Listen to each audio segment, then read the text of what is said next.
Hello! Okay, mga kaadyo, good morning! Magandang araw sa inyo!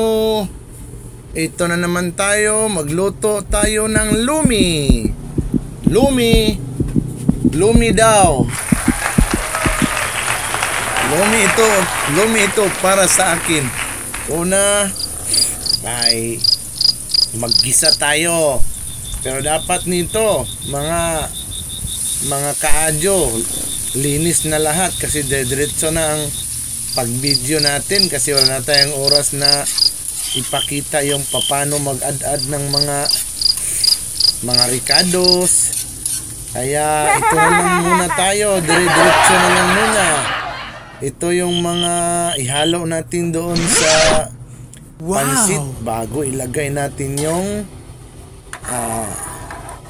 lagay natin doon sa may kalan na tapos na ang ginisa yung pusit. Kaya maganda ito mga kaadyo. Nandito Let's go. Galaway ng aking gutom na siguro. Ito yung mga ibang sangkap, paper at saka itong sibuyas bahunan. Okay, habang i-mix muna natin para hindi na tayo mag-aksaya ng maraming panahon. I-mix muna natin ito kasi kailangan, tapos ihalo muna natin sa pansit na kalahating kilo. I-mix natin siya. Tapos ito, meron tayong Let's go. nakipreparar na flour. Nalagyan natin ng tubig at saka nakaprepare tayo ng itlog nito. Itlog mga kaadyo. Ito yung mga kapitbahay namin dito at saka ito yung anak kong makulit. Gihintay siya.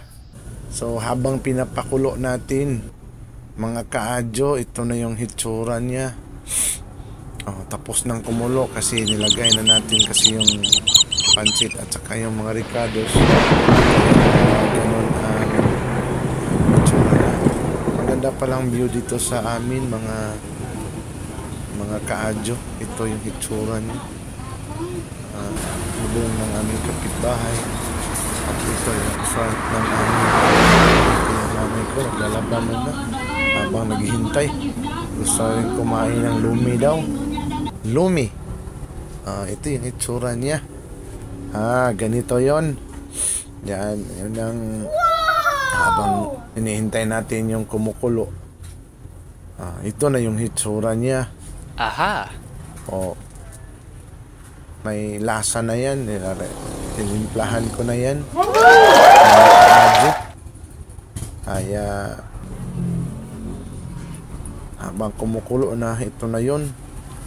Malapit na tayong kakain kasi tapos na natimplahan yan.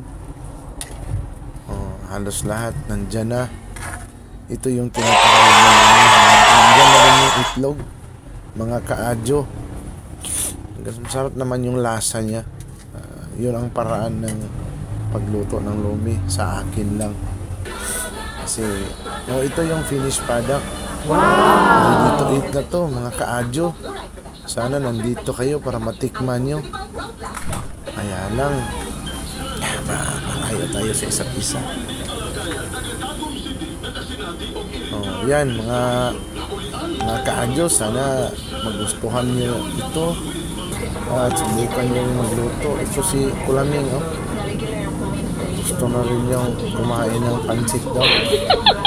Nakagat sa kanyang. Thanks for watching guys. Bye bye.